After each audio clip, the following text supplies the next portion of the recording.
Well, I'm Eddie Ibarra. I'm the manager of legislative services. What that generally entails is eligibility.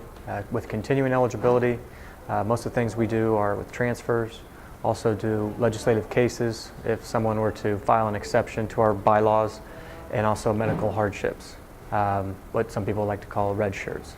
If you get hurt within a certain amount of games in the year, and to sustain a season-ending injury, we can we process that as a medical hardship. Center, we have 291 institutions, and it's very difficult without a broad set of rules. That there's many different interpretations with that, and with this, everyone's going through the same process, and you have the same set of eyes that are looking at all these students to make the same determinations, and it's not you're taking it out of the institution's hands. Not that that is a bad thing. It just makes it a little more legitimized. As far as an international student, they've done their homework in trying to determine the equivalent. Not everybody goes through a K-12. Overseas things are a lot different.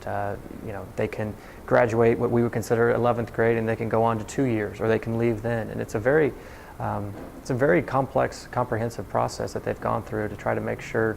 You think about all the countries out there and where all these students are coming into the NAIA to participate. So it's a very comprehensive process to try to make sure everyone is on the same level playing field competitive-wise.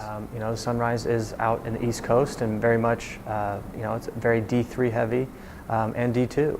And it makes it, geographically, it makes it a little bit more difficult, when you take a look at the map of our institutions, very centered in the middle, and then you have your outline, and it makes it more difficult, especially with finances. They're making many cuts around the country at different institutions. I think as far as the future goes, I think that in the end, the Eligibility Center will help. It certainly legitimizes it. And I think that after that initial kind of flux, I think here in the next couple of years, there will be, everything will kind of settle. And I think we can use this as a tool to recruit up-and-coming institutions that want to be a part of the NAIA. I think it's certainly going to help. We're not changing any of our bylaws or eligibility requirements. We're simply saying that everybody's going to have to go through the same process. And right now, you have 291 institutions. They go through a different process. And while if you and I were at separate institutions, you may see one thing one way and I may see it the other, and there's no consistency. And I think all we're doing is to make it consistent for every single person, whether they're from Senegal or whether they're from Spain or whether they're from Kansas City. Everybody goes through the same process, everybody has the same requirements, and they'll have the same expectations. And I think that's, I